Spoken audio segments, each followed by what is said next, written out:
हमेशा ऐसे ही रहोगे ना? मुझसे वादा करो, कभी मेरा हाथ नहीं छोड़ना, चाहे कुछ भी हो जाए, कभी जुदा नहीं होंगे हम। यह हाथ जब तक जिंदा हूँ तुम्हें थामे रखेंगे।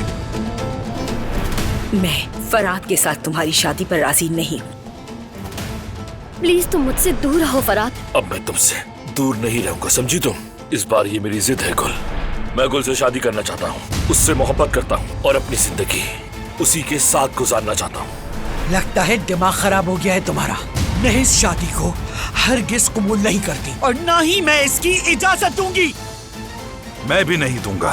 पैसे से तिजारत होती है हसन, शादी नहीं की जाती। अगर तुम भी गुल बेटी के दिल में बसते हो तो तुम दोनों को मिलाने के लिए जो कुछ मेरे बस में होगा मैं जरूर करूंगा। मेरा ऐसा महसूस करना, तुम्हें इतना चाहना कोई तो मतलब है इसका। तुम मेरी बेटी बनोगी दिलान और मैं तुम्हारी माँ। प्लीज बाबा मेरी मदद करें। मेरे असल माँ बाप कौन है और मैं कौन हूँ?